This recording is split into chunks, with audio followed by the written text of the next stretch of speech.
Okay, I think we've got a lot to get through tonight, so I'll get started right away. And it's my job, of course, to welcome you to the King's Maritime History Seminars, organized by the British Commission for Maritime History, which we do with the very important support of the Society for Nautical Research and Laurea's Register. And of course, I'm speaking on behalf of the Yacht Naval Unit, I'm speaking on behalf of the Centre for War, and now also the Corbett Centre and all various layers of King's bureaucracy welcome you here. I'm very pleased to introduce Bruno Cianci. Thank you. I practiced, but it didn't help. And it's just as well that I've also printed off his biography, which I'm sure you've all read, which is why you've decided to come. There's just so much on here I didn't want to get it wrong, so you'll forgive me. But forgive me for cheating, because I just want to do justice to our speaker, a journalist based in Istanbul, working at an unpronounceable to me museum, Rahmi Museum. Very good, thank you very much. But also a PhD candidate at the University of Genoa in marine science and technologies. But Bruno is a very accomplished historian and writer of various sorts, maritime history and technologies. And the like, and this is the bit that I didn't want to get wrong. 2021 awarded the Order of the Star of Italy, which sounds very grand for services to Italian relations. And he's working on a PhD about Camper Nicholsons, British yacht builder. But today, it's going to speak to us about something very precise and particular, which is the three warships under the command of John Acton, as you can see behind me, and as you all know, because you've come for that reason. May I have a word with the people online? You're all very welcome, of course. You can see my email address in the chat, which, so if you need to get in touch with me during the presentation, yeah, you can do. Otherwise, you won't be able to. We'll also take any questions that you put there first, so that you don't have to wait through the less audible question and answer session that we'll have here. And I think that is all for me, and I will pass over with our collective thanks, Bruno. Thank you very much. Thank you very much for coming over. Good afternoon to everyone. Thank you for your introduction. Yeah, you basically said everything about me. So I hope what I'll be presenting in the next hour will be of interest to those who are watching and listening remotely. I would go straight to the first slide because I prepared almost 40 slides. So what is this lecture about? Well, the seminar will focus on a unique manuscript that belongs to the Turkish philanthropist, art collector, and industrialist Ömer Koç, who also happens to be actually the son of the founder of the museum I work for. He's got a massive collection of documents, original manuscript, engravings, and a lot of stuff. Very interesting stuff. And he was kind enough to let me study this very original manuscript, which is unpublished, and is part of his collection. As you could see from the title, you know what's the subject, but we will discover it during the seminar. So I will definitely skip this part. And yeah, before we proceed, I would like to lay out a few appendices that will enable you to understand better what's the content, the topic that we're going to explore. First premise about John Acton. So the protagonist of this, the author of this manuscript, Giovanni Acton. Well, he used an Italian name, Giovanni, which is a translation for John, who shouldn't be confused with his namesake, Sir John Acton, 6th Baronet, who was actually his nephew.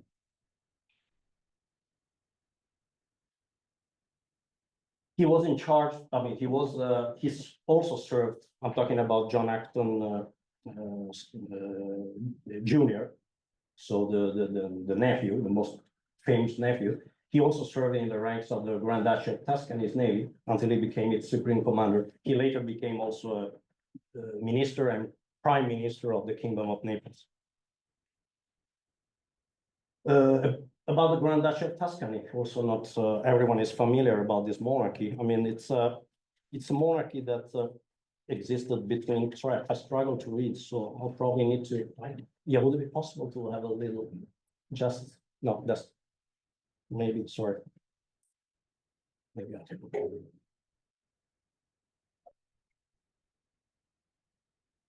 Try to do something like that. Yeah, the Grand Duchy of Tuscany.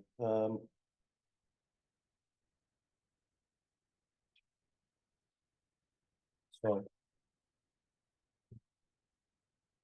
yeah, Grand Duchy of Tuscany was a monarchy that existed between 1569 and 1860, so basically until the unification of Italy, and was born following the conquest of Siena by the Medici family, who were the rulers of the Republic of Florence.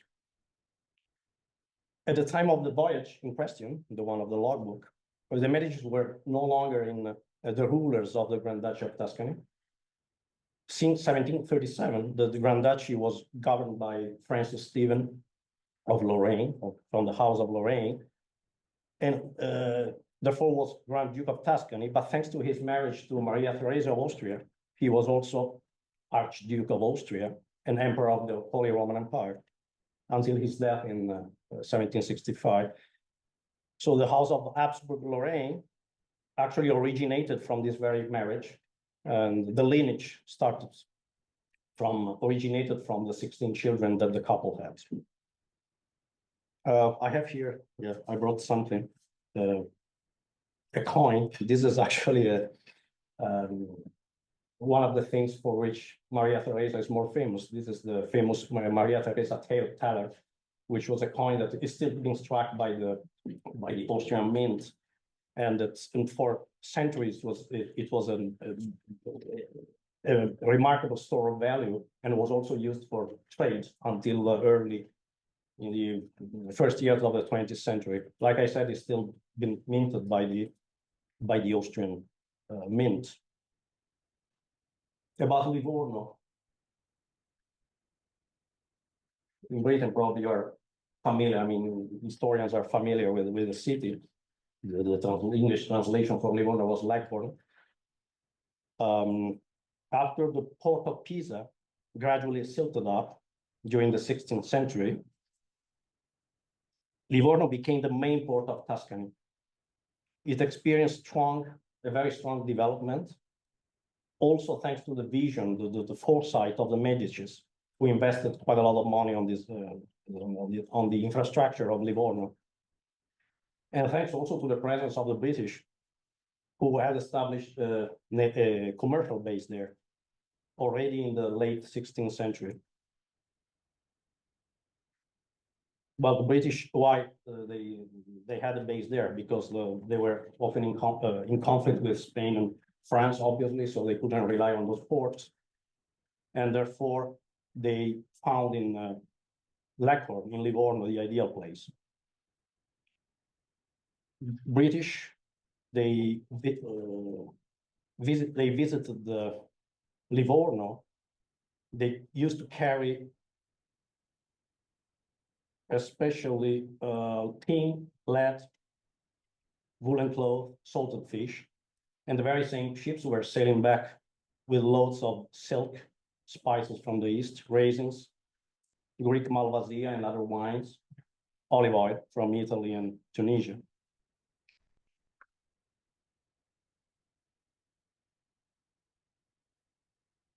I included there, on the bottom left, there is a picture of the Lazaret of San Rocco of Livorno. Livorno, in the authorities of Livorno were very attentive to prophylaxis. They were very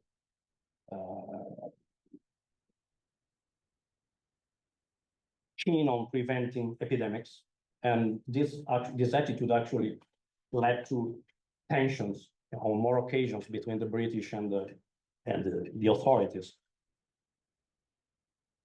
There, the British became a little more tolerant and understanding after they experienced the Great Plague in 1665 and 1666 and before. Yeah, their attitude changed. Yeah, more premises about the three ships in question. They were named Aquila, which means eagle, Alerione, which means Alerion, and Leone, which means lion. These names were given by the emperor himself, Francis Stephen, and they were named. They were basically an homage to the double-headed eagle of Austria that you can see on the top right corner. That's actually the flag of.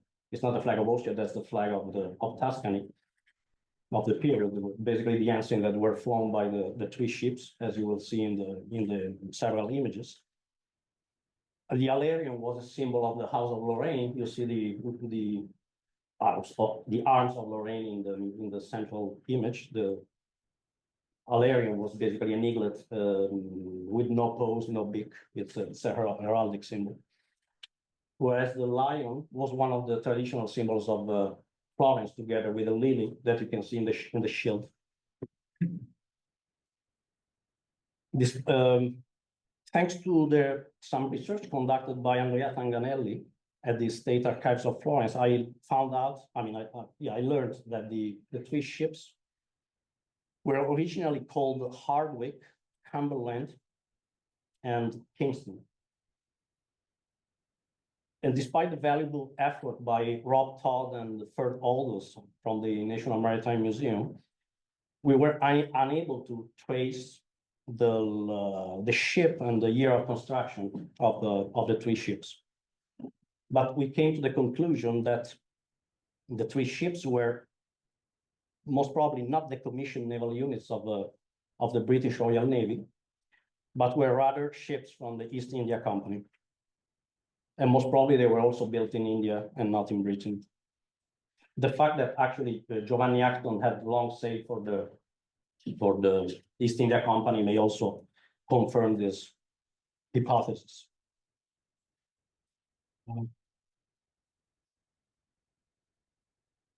Yeah, more information on the ships. They were frigates, three masts. Here you can see one of the images taken from the logbook.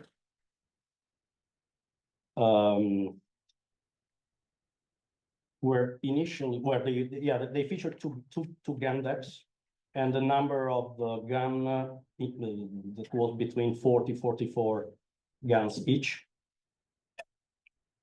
So according to the division in use in the Royal Navy at the time, they should have been considered as belonging to the fifth or fourth rate, more fifth than fourth.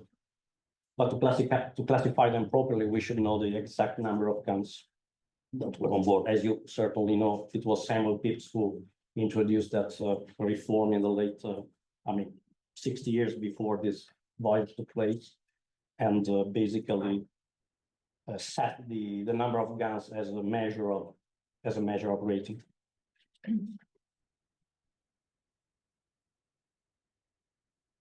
Yeah. The three ships were actually initially purchased by the authorities of the Grand Duchy of Tuscany to undertake a colonial adventure in eastern India, in the Bay of Bengal, on the Coromandel coast. But this expedition never took place because of the lack of finances. It was decided to deploy them, the squadron, then in the Mediterranean for the cruise that we will describe later. The purpose of the voyage in question was threefold. So there were three purposes, as you can see. First of all, to celebrate the peace stipulated by Tuscany and the Ottoman Empire and the Barbary regencies at the time. To teach art of navigation to a contingent of cavalieri caravanisti who were literally traveling knights belonging to the order of St. Stephen, which was a military and religious order that had been established in the 16th century to counter the Ottomans in the Mediterranean, but then started to change into something different. Right in the period when our voyage took place, this order was becoming a kind of institute of higher education for the aristocracy, for the children of the sons of the aristocrats of Tuscany. The third purpose was to show the flag and the ensign and the new ships for deterrent purposes. Because as Oliver Cromwell used to say, a man of war is the best ambassador. I included a picture. That picture is not from the logbook. It's actually a French chart of the coast of Coromandel that I included. It was actually printed right in the very same period, so I thought it was nice to have a look at it. So I included it. And now let's have a look at the logbook itself. Yeah, the title, I translated it there. I'm not sure if you can read it from there, but anyway, it's basically the same title of the lecture. So in the name of God, journal of voyage made to the Levant by the 3 warships of His Imperial Majesty Aquila, Alerione, Leone, under the command of Giovanni Acton in the years 1750 and 1751. Some information on this manuscript. It was compiled in archaic Italian or Tuscan. Italian language as we know it today originated from Tuscan, and contains very few errors, despite the author was in English. And whereas the double-headed eagle, which is in frontispiece of the book, it was obviously an Austrian symbol, and it just became a symbol, like I said, a symbol of Tuscany after the House of Lorraine, House Habsburg Lorraine, became the rulers of the kingdom, of the Grand Duchy. The logbook is dedicated to the emperor himself, Francis Stephen, to whom are reserved words that border on flattery. There's a sentence there that clearly explains this concept. Bow before your superb throne, I kiss the hem of your imperial mantle. Most humble servant and subject of your sacred imperial majesty, Giovanni Acton. A consideration, Acton here, as written at the bottom of the slide, he's always keen on using the proper capital letters, but not when he signs his name. So when his name is associated to that of the emperor, he just uses lower cases, and this obviously must be interpreted as a sign of submission and devotion to the emperor.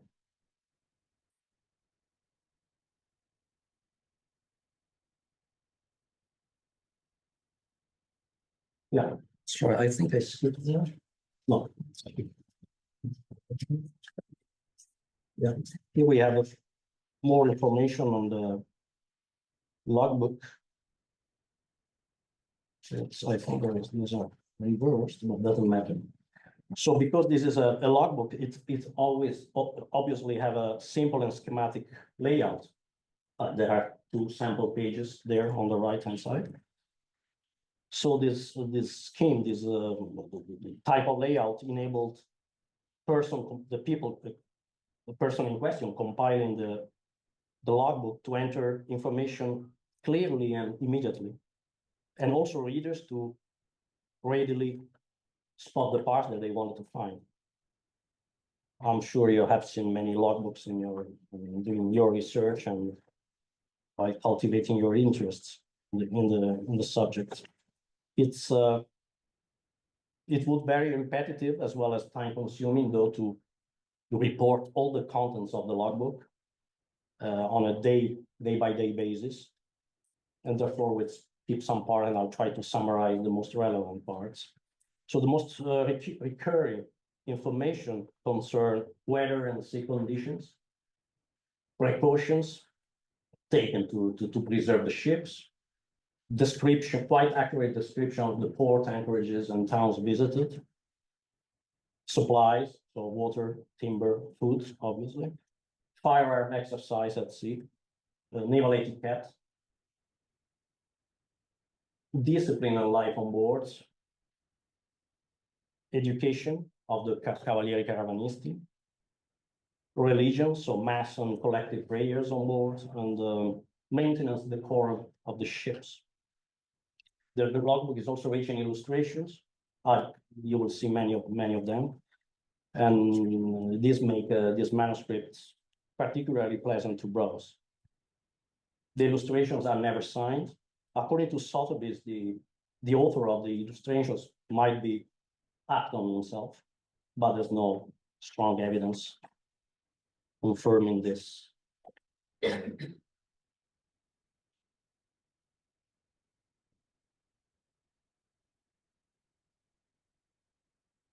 About the crews. Yeah, the crews were mixed. The logbook does not report the total number of men on the ships, even though this can be estimated between, let's say, 25-300 men per ship. But lists the names of 65 members of the crew who were officers, cavalieri caravanisti, masters of nautical science and mathematics, chaplains, surgeons, scriveners, pilots, master shipwrights and caulkers, chief gunners, bowmen, master sailmakers, and some other figures. It's important to say that among the officers, there were many British, but there were also some cavalieri primi capitani. So there were some knights of the Order of St. Stephen who actually were the custodians of the secret orders on board. They acted as a buffer between the English and the Italian crew, and they also distributed the wages and made payments for the expedition, for the supplies, and also for the wages of the sailors. So they basically represented the emperor. So they were playing a very relevant role. Yeah, of the 65 people whose name are mentioned, 30 or 31 were English. I couldn't read properly one of the names, especially because the given names are always translated into Italian. So if you can't read properly the surname, it's quite difficult to tell whether it was an Italian or in English. But mainly I can tell the British were always either officers or surgeons, scriveners, pilots, chief gunners, bowmen, and sailing master, not teacher, which is quite interesting. The teachers of navigation, they were always Italian, which is quite interesting because obviously the British have a strong knowledge. Yeah. We don't know the names of the ordinary sailors, that we have only 65 names distributed over the 3 naval units. Yeah, the preparations, 2 slides concerning the preparations. The squadron was ready to depart on 6th of August, but the departure is delayed by 4 more days because of bad weather, which is actually an omnipresent protagonist of this journey. The journey took place in the autumn and winter months, so it was quite a challenging period to cruise in the Mediterranean. On the same day, Acton delivers 2 letters to the captains of the other ships. The first letter contained instruction and recommendation on sailing together, using lanterns at night. I mean, try not to lose sight of each other. Information on watch keeping. They were shifting every 4 hours. I have no information whether there was also the dog watch. So if these watches were somehow shifting day by day, but it's not relevant. Information on compiling, recommendation on always compiling the logbooks, and on the preservation of the vessels. Second letter was supposed to be opened only in the event of a forced separation of the ships. The same document also listed the rendezvous places, always in the event of separation, and also instruction on what to do in case of Acton's absence.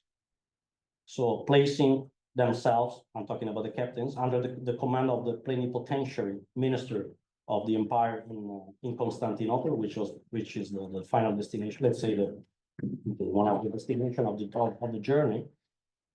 And also in the event of Acton's death, the squadron should have followed the orders of Captains Thomas Smith of the Aquila, and secondly, William Hatton of the Alarion.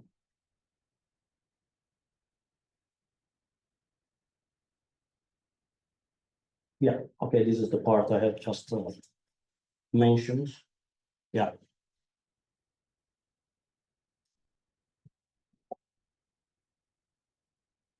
Signals. Yeah. There are a few pages devoted to signals, how to communicate between the ships through flags, as you can see. So there were specific combinations described on this in these pages.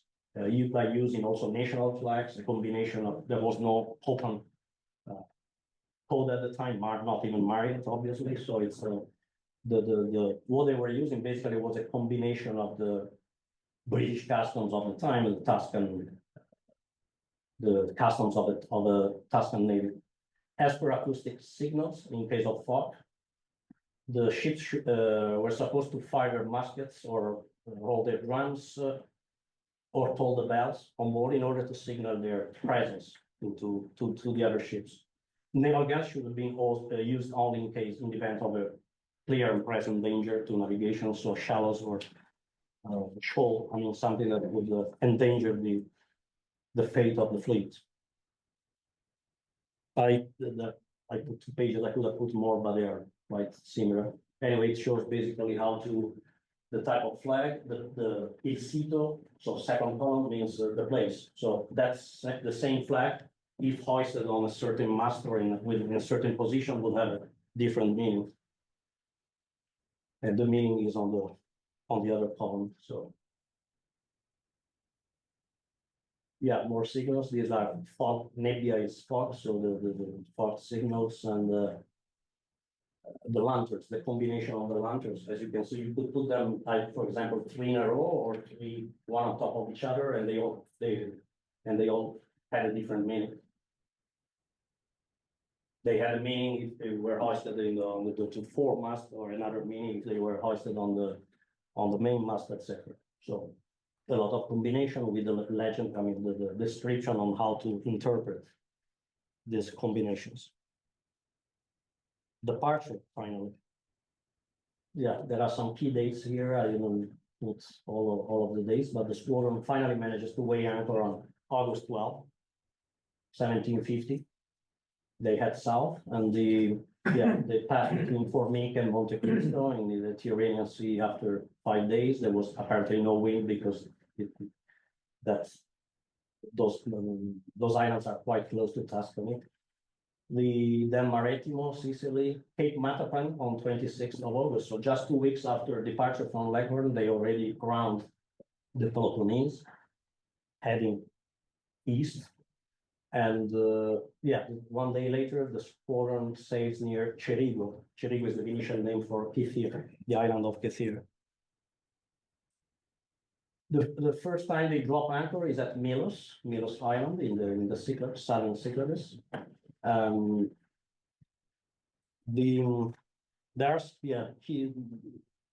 Here Acton described quite thoroughly the harbor. As you can see, was a very protected harbor from all winds, from all directions. There's also information on the physical description of the island, the resources, sulfur and alum mines, 2,000 inhabitants, all schismatics, obviously, so Orthodox.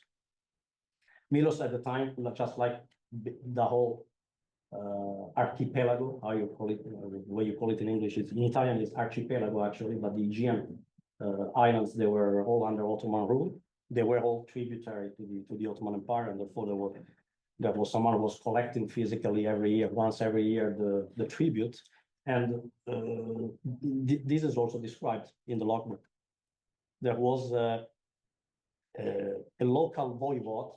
So voivode means governor. It's actually a Balkanic word, but apparently Acton was using that specific word, who was basically, at his discretion, he was deciding what should have been the tribute to be paid by the islanders to the Ottoman Sultan. And physically, the Capudan Pasha, so the head of the navy, would basically visit each island and collect the tribute to be taken to Constantinople.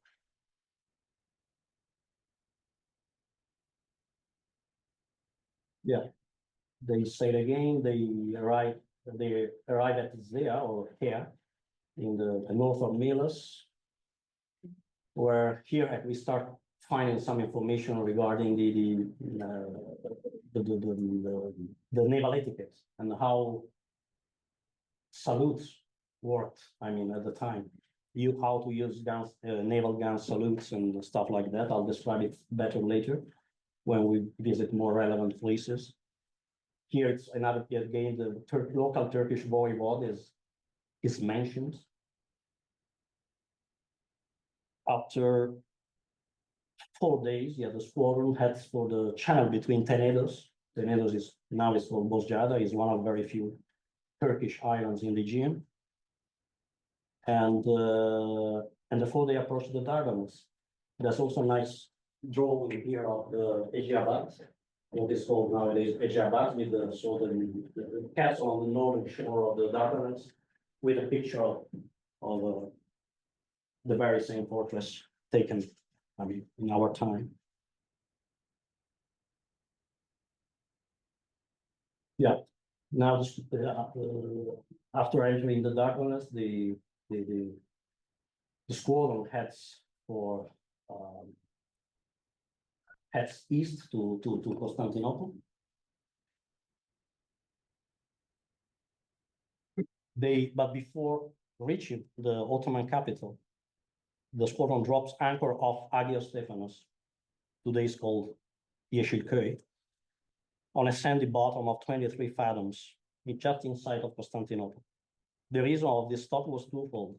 First of all, they needed to scrape, paint, and clean the ships in order to make them more appealing to the Ottoman Sultan and also the other powers that had a diplomatic representative in Constantinople, and also send a messenger to the ambassador of Tuscany in Constantinople in order to obtain guidance and instruction on how to approach the Ottoman Sultan. And these rules, which were obviously shared with the captains of the other ships, required that each ship transiting in front of the Ottoman, the Topkapi Palace, the Seraglio, should fire 21 salvos. In case they came across the second office of the state, which was the Sadrazam, the Grand Vizier, they were supposed to fire 19 salvos.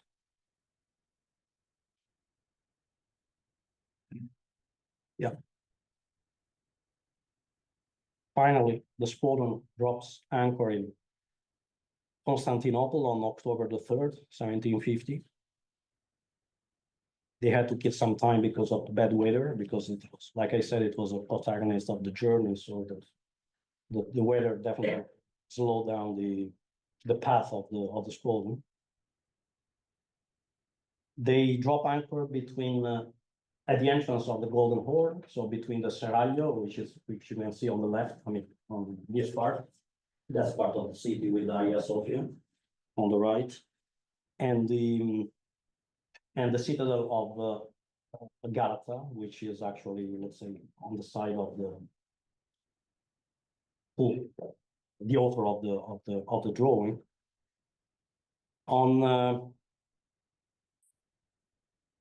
On the 5th, so after 2 days, a dragoman sent by the port delivers a message from the Sultan, who wishes the new friendship between Tuscany and the Ottoman Empire may last forever. He also sends a gift of cattle and other livestock, flowers, fruits for the officers and for the crews. Meanwhile, the first case of desertion is recorded. There will be 4 in Constantinople during the stay, the 23 days of stay of the squadron. On the 7th, the British ambassador also congratulates Acton on their journey. Yeah, on October 21st, 4 cases in total are recorded, 4 cases of desertion. We don't have any information about them. We don't know whether they were captured afterwards or they were left behind. The ships leave Constantinople after 23 days of stay on October 26th. There's another drawing here. Yeah, this is one of the 2 drawings concerning Constantinople. This is actually, these are the rowboats, the rowing boats of the Tuscan squadron that visited the Bosphorus. This is Beşiktaş, so it's the European on the European side of the Bosphorus, a few miles north of the old city of Constantinople. Those are the dates I already mentioned, so we can proceed. Apart from the Coromandel map, all the drawings that you see are always taken from the logbook. They're very accurate. They have been definitely done by a proper artist who was probably on board one of the ships. Back in the archipelago. There is a second transit in front of the Dardanelles, obviously, I mean, through the Dardanelles, this time westbound. There's a description in the logbook of the fortresses of both sides of the Dardanelles. On 4th November, the crews stock up on wine in, they drop anchor in Tenedos, again, the island that they had just sailed by on their way north. They stock up on wine as well as the water and other basic necessities. This is something interesting. Acton disembarks and sets foot on the mainland in order to visit what was then believed to be the city of Troy. I put an arrow there to show you Troy. I mean, the one that was discovered by Schliemann in the late 1800s is actually more to the north in Hisarlik. That's another area called Pınarbaşı, which is much closer to Tenedos. But at the time, I mean, everyone believed that Troy was located there. There were some vestiges, some ruins. And Acton even tried to collect some columns and to bring them back to Tuscany as a gift. But in the end, he decided to give up because the columns were too bulky and heavy and it was not possible to take them to the ships. Smyrna, the next stopover. Yeah. Smyrna is Izmir nowadays in Turkish. It's the squadron received from the Ottoman admiral, the resident Ottoman admiral, 17 salvos. We don't know why 17, but apparently it's not very clearly codified. I mean, what was certainly the head of state received always 21 salvos, 19 the second, most probably the second officer of a state, then 17, sometimes it's 13 with the heads of the navy or stuff like that. But anyway, I'm just reporting what I found in the logbook. On November 22nd, the squadron is ready to set sail from Smyrna after having commissioned and collected from local bakers huge quantities of biscotto. Biscotto is what you call in England hardtack. You started to call it probably a little later hardtack, but it's basically the same type of food that was a long-lasting cracker made of flour, water, and sometimes salt, and was basically a standard staple food for seamen since the 17th century. Acton describes Smyrna at the time as a very religiously tolerant, cosmopolitan, and international city with a lot of diplomatic representatives, including Britain, France, the Republic of Venice, Naples, Sweden. Acton also commended the commercial importance of Smyrna. The Dutch, the French, and the British unloaded cloth, iron and steel, and loaded in Smyrna Angora goat hair, cotton, raisins, and carpets. The squadron leaves Smyrna after 11 days of stay. Next island they visit is Patmos. It's always named Palmos in the logbook, but it's definitely Patmos. The map is definitely that of Patmos with a very protected bay, as you can see, Gulf, with also the physical description of the town is definitely matching. So there's no doubt it's Patmos. Patmos was described as a very barren and dry island. The port was dominated by a monastery that is visible in the picture, and the monastery was located inside a castle that had historically offered refuge to the inhabitants when pirates raids were taking place. Alexandria in Egypt, the next stopover. The squadron arrives on December 13.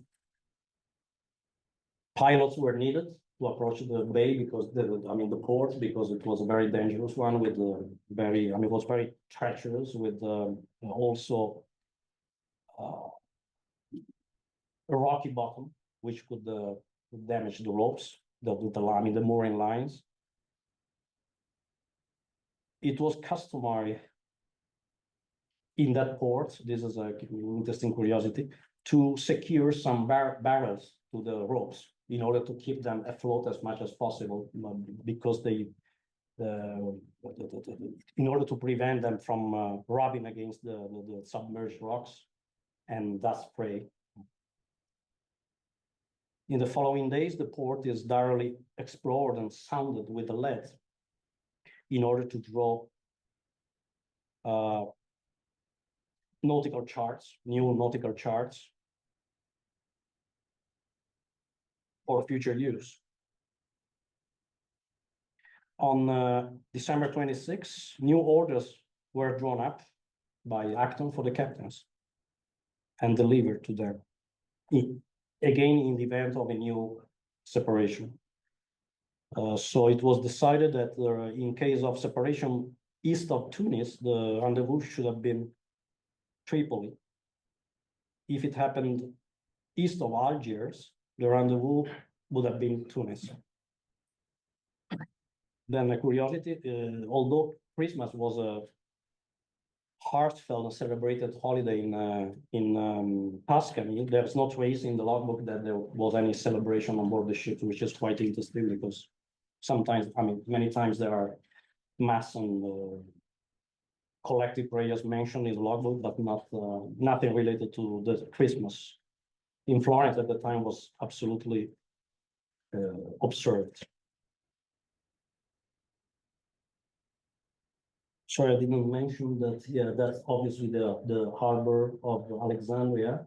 But the other part, the one named Porto Vecchio, was also a much better port, but that was reserved to the ships of the Mamluks. To the local rulers of Egypt who were ruling Egypt in the name of the Ottoman Sultans. But so the foreigners were not admitted to the other part of the western part of the port. That looks like north, but actually you should rotate the drawing. You can see the north in the middle underneath there. So it's I don't know why they drew the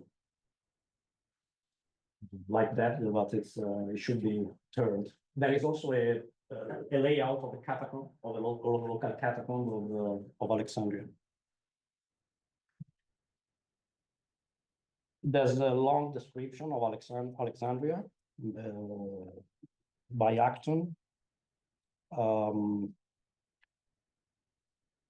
She mentions the well-preserved castle, this one called Kite Bay, still in a very good shape, in quite a good shape, I would say. At least I visited 40 years ago, but I assume it's still in a good shape. Ancient walls, many columns were still visible, although the ancient grandeur was a distant memory. That the diplomatic representatives of the Grand Duke of Tuscany in Alexandria was at the time an official named Francis Brown. I put it between hyphens, who is in charge of the affairs of England. So apparently this gentleman was a British diplomat who was also dealing with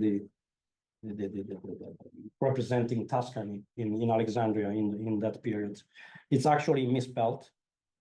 Brown. There should be another E. Yeah, Brown with final E. I found on other sources that there was a Francis Brown at the time, who was a British diplomatic and also official of the Levant Company. There's information on taxation. Apparently, the goods that enter Egypt were all heavily taxed. Basically, a tax up to 16% was levied on all goods entering Egypt, and so it was not a very convenient place for traders at the time. The squadron leaves Alexandria on 27th of December, so just before the end of the year. The year. Let's see. Yeah, some curiosity. A man fell in the water, one drops in the water from the fore-top gallant yard on 3rd of January 1751, but they managed to rescue the man. Thank God they didn't hit the deck by fall. Then there is a description of on 12th of January during their westbound journey, practice of firing naval guns on the high seas in line of battle this time. And according to a detailed drawing in the logbook, if accurate, yeah, there were at least 44 guns on the flagship Aquila and 40 on the other two ships, but we can't know if whether there were other guns on board, and we are not even 100% certain that the drawings are accurate. Malta. So before reaching the Maghreb, Tunis and Algiers, the fleet, the squadron stops at Malta. They receive a salute. The first they salute. Acton salutes with 21 salvos, the Grand Master of the Knights Hospitallers, the Knights of St. John, who were obviously ruling the island. And they receive back 21 salvos. There are drawings of Villa Becchi or Biggie. The one is here. It's nowadays it's known as Villa Bighi. In that drawing mentioned as Villa Becchi in Talcara. So just entering the Grand Harbor on the left hand side, so to east, and that very building actually became later. It was enlarged during when Malta during the 19th century was under British rule. They enlarged that building and became part of the local naval hospital. The other one is the Castel Sant'Angelo in Birgu, which is the one of the cities that have been built and developed around the Valletta's Grand Harbor.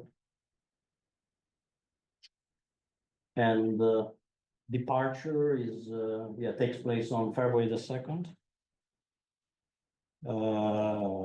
They leave after obviously collecting water and other supplies. Before weighing anchor, the squadron receives from the Grand Master a magnificent, this is between items, I'm quoting Acton, a magnificent gift consisting of wines, poultry, cattle, sheep, and vegetables in great abundance. The squadron thanks and bids farewell with another 21 salvos. When they leave, they pass in front of Sant'Elmo Castle, which is that castle you can see in the image. They obviously have passed also. They have sailed past that castle also when they arrived. That's actually the only castle that was captured by the Turks during the Great Siege in 1565. Next stop is Tunis. Yeah, here we have only a chart of you can see the Goleta, Castello della Goleta here, which is the one of the most relevant marks of the city. And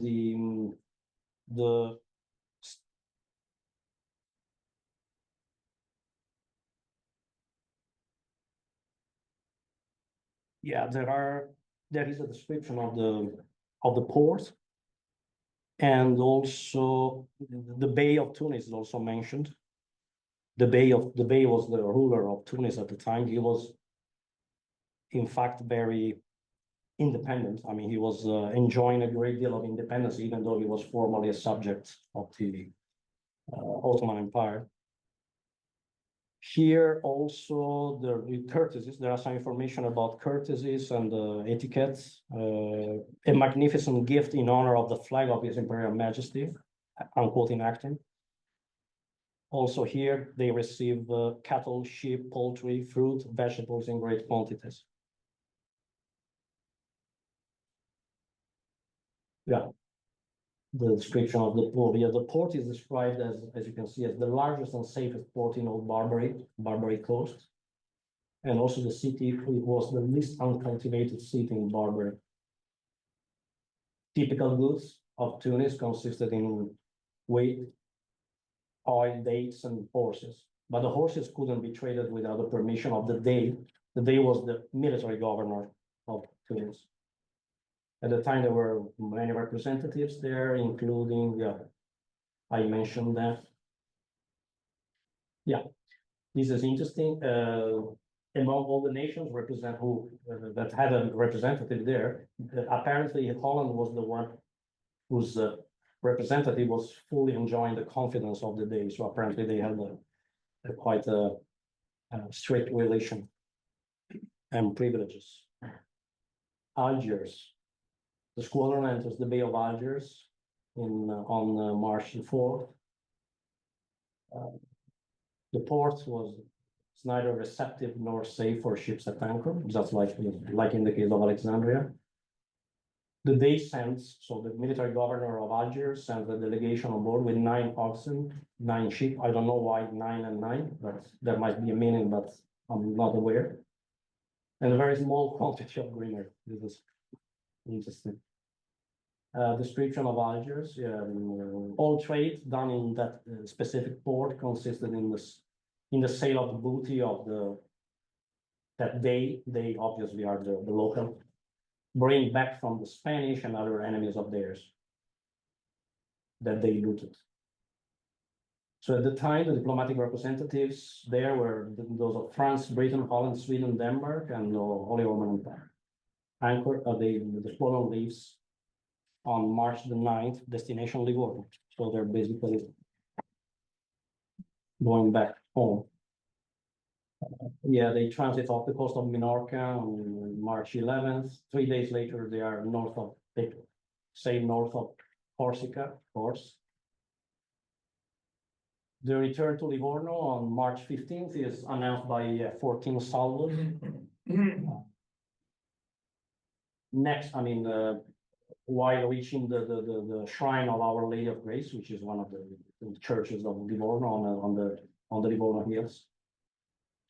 And what happens? What immediately starts as they arrive, the crews observe a period of quarantine. I told you earlier that the regulations were pretty strict in Livorno, and therefore the crews have to stay at anchor for 17 days in this case. Probably normally quarantines would take a longer place. Originally, there were 40 days. That's obviously, you certainly know that the name comes from quaranta, the number 40, which is 40. And so it was shorter because the crews obtained the permission from the authorization from the health officials, the Ufficiali della Sanità, and therefore they can finally let the sailors leave and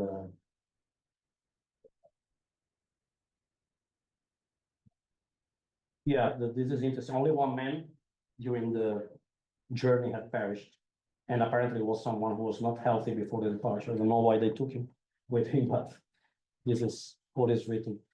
The logbook ends in Portoferraio. It's dated, the very last page is dated May 2025.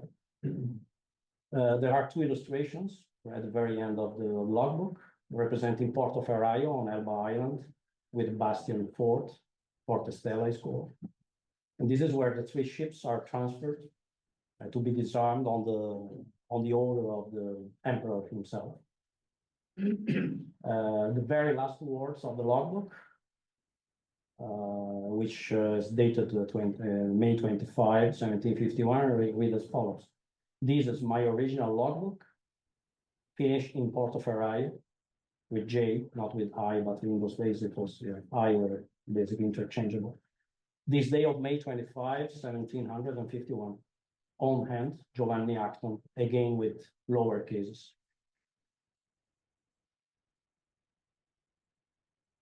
That's it. I would like to thank, this is the first version I sent you of the PDF actually, but anyway, it's not relevant. I had added your name on top of the acknowledgement. So special thanks to Dr. Alan James and Omer Koch, the owner of the manuscript, and also other individuals. I would like to mention them: Ferd Aldous, Sven Becker, Martin Bellamy, Emiliano Beri, Alex Grover, Mina Sofuolo, who is the director of my museum, Mark Shalowski, Rob Todd, and Andrea Tanganelli. If you have any question, I mean, I don't know if we have time, I guess.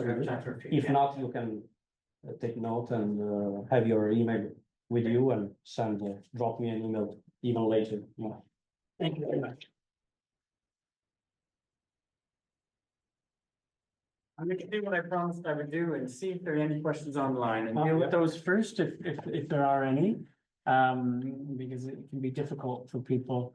I don't think there's anything in the chat, but there are a couple here. Oh, chat is disabled.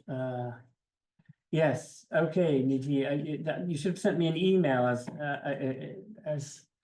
because otherwise I can't see the chat. So that's why I give you my email address, but you can put questions clearly in the question box now, if you like. Otherwise, you stay here, yeah, and I have a few questions, but I don't know if people want to jump in.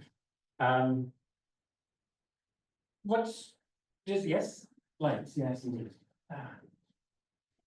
What struck me, a couple of things. And it has to do with Tuscany and what it was trying to achieve and diplomatically and so forth, and its interest in the Coromandel coast. I mean, I know it's not what the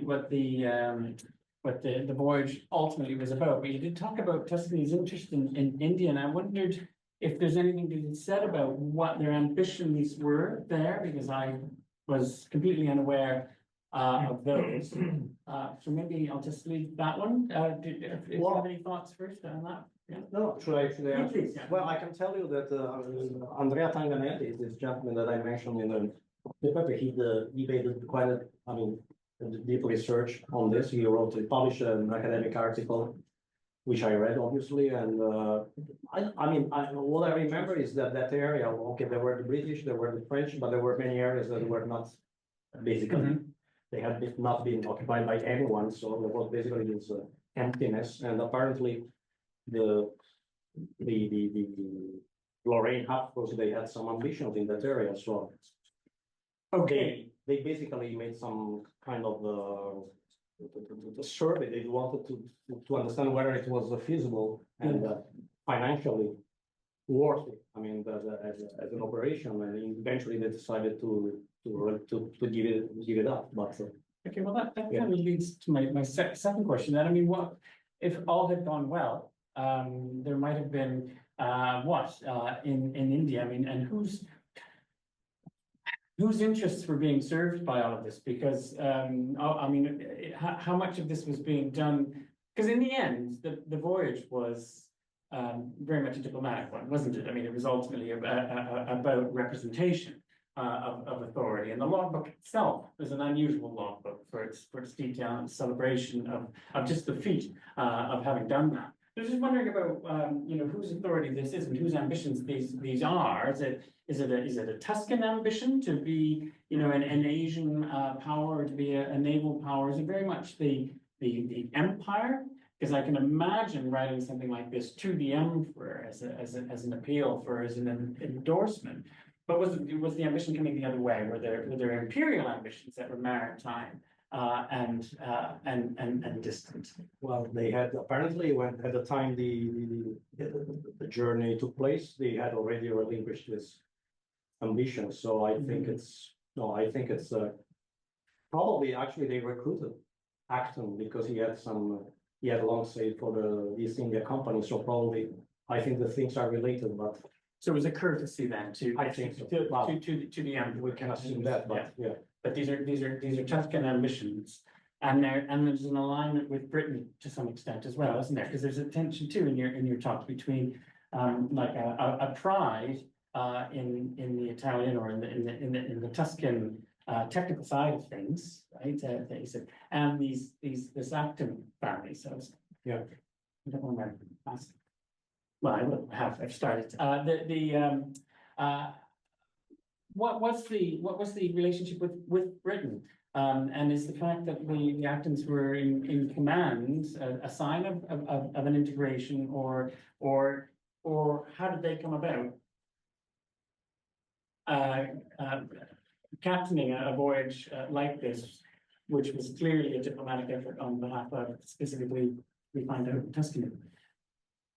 Well, I think the Tuscan, I mean, let's say in this case, the Austrians and Tuscan, they came to know the British because of their presence in Livorno.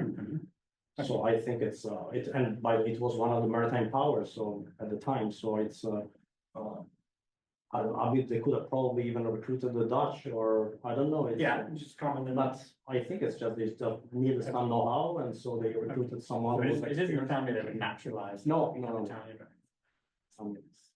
No, as long as I know, he was the first actor who moved to Italy. Then, Okay. Right. then the most famous Sir John Acton was his nephew. So it's they basically found a new place new home in the Mediterranean. But as long as I know, Giovanni Acton is the first Acton who was in the region. Okay, well. Thanks. Do you have an idea of how big the Tuscan Navy was at this time? These were definitely the largest ships in the fleet.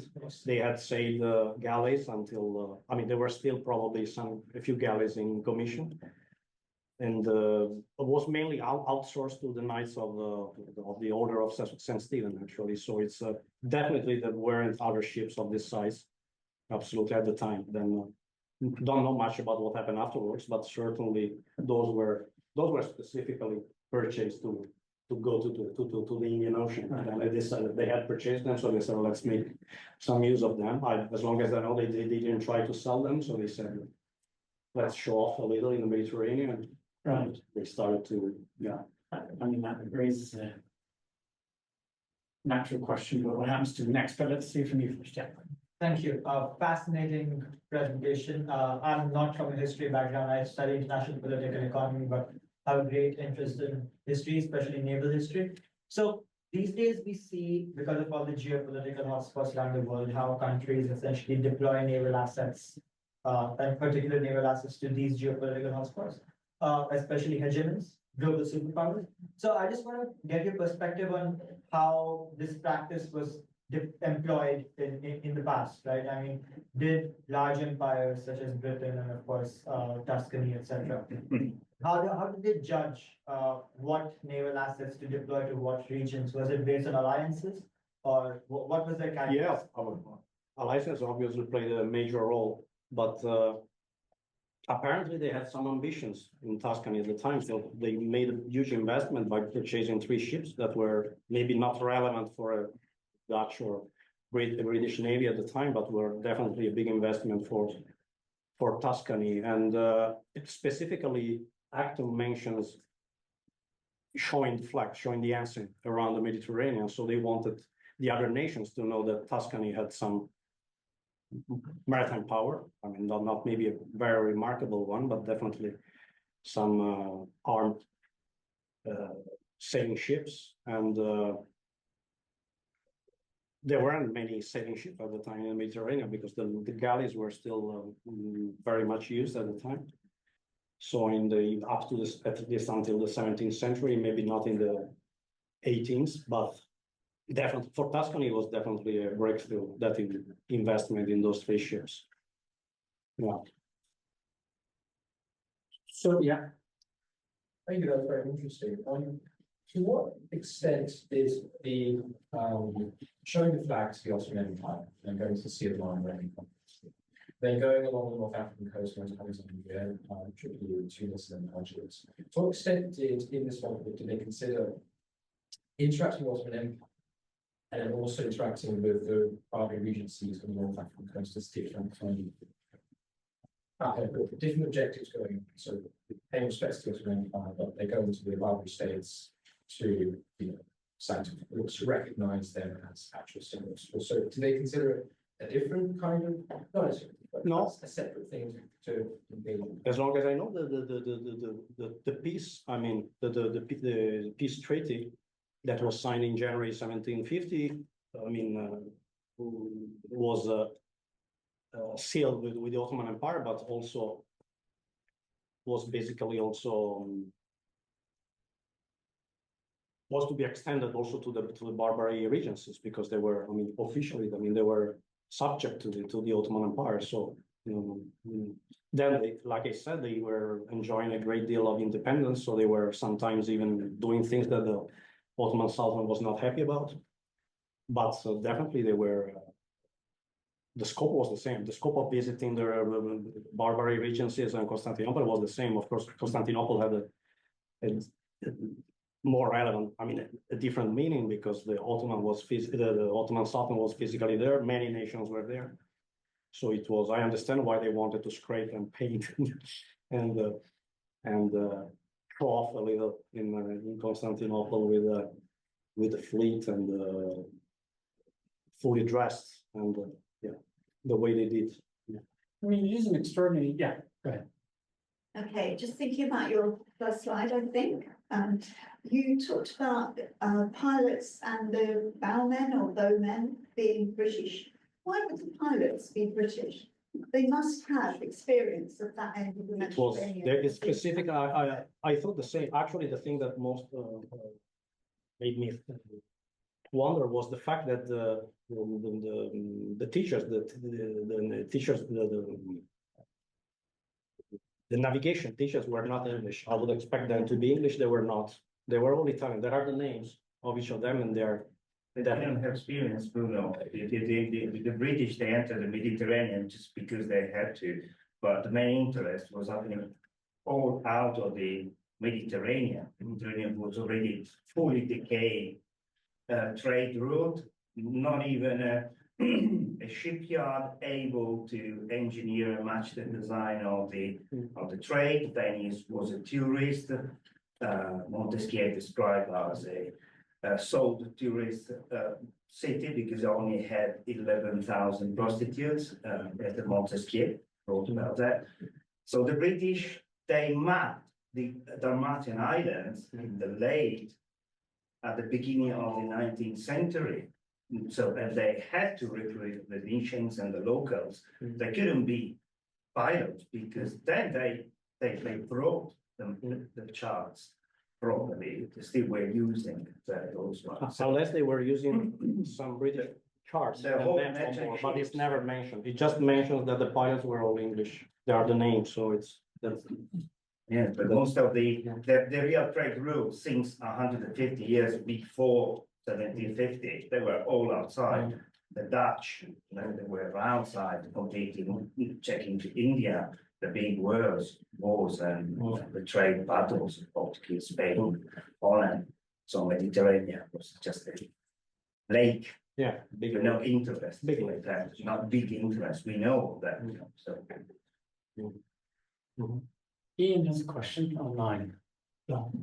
Was it common to give groceries in recognition of formal visits at this time is the question. Yeah, apparently it was. I mean, it's, well, I studied Ottoman history quite a lot. But, I mean, I live in Istanbul, so I had to. And I remember it was actually, yeah, when the Europeans were traveling to Istanbul, it was quite customary to receive gifts. It's a famous Turkish hospitality. It's, yeah, apparently also, yeah, it was customary to send supplies and gifts to the ships, And there's the visiting ships. some thanks for you and the promise of a question to be emailed to directly. Yes. That was really interesting. The pilots probably be registered with Trinity House if they were official English pilots. what's the, where did he get it from? He bought it from Sotheby's, I guess. Yeah, Whose collection was it from? I can't remember. I think online you can find it. There is an old post made by Sotheby's. You can, it was written that, I mean, there is the lot to which the item belonged, and there is also the name of the collector. I can't remember. Oh.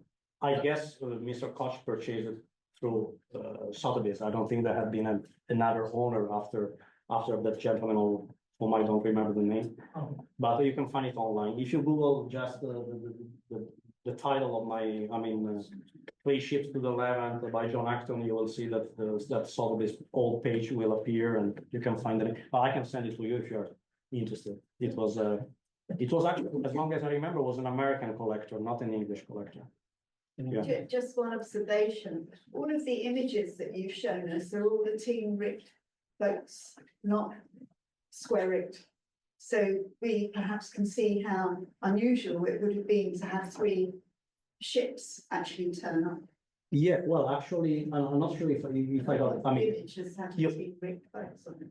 no, I mean, well, some images have been cut obviously by me, but they are not entirely properly flat, because they didn't let me scan. They just let me to take pictures with my smartphone, so they are not entirely flat, but yeah, they give an idea of it. And just finally, could you tell us a word about the future of Tuscan naval power in the period? Because this seems like really unusual, a very unusual logbook. I could see why you're attracted by it. A very unusual and significant voyage for Tuscany. What happened to them afterwards? Well, when Italy in 1860, all the Italian navies merged. As long as I remember, the Tuscan navy was not a very relevant one. Most relevant were the Sardinian and the Neapolitan. And to be honest, I'm not. I'm not much prepared. I've never heard of achieving big results afterwards. So I wouldn't. Yeah. Yes. I seem to recall a Spanish Tuscan invasion of Algiers, which Acton took part in, and it was a complete disaster. Yeah. When was that? That was. I think shortly after, late 1700s, if I'm not mistaken. Yeah. And then he moved to Naples, didn't he? Yeah, exactly. The kingdom was there. And then he moved to Sicily. Yeah. Okay. Oh, so it's really interesting. There's lots of questions. But was there any sense of an Austrian investment in this purchase of ships, simply because of who? Well, he was married to Maria Teresa. It was like that was a deal. That was a big thing. Was there any sort of sense that the Austrians were kind of looking around, using it as a way of seeing around? I don't know. The Habsburg were extremely ambitious. The House of Lorraine Habsburg also was extremely ambitious. They, as you probably know, they ruled over Austria until the end of World War I. So it's they had apart from the ports in the Adriatic, they had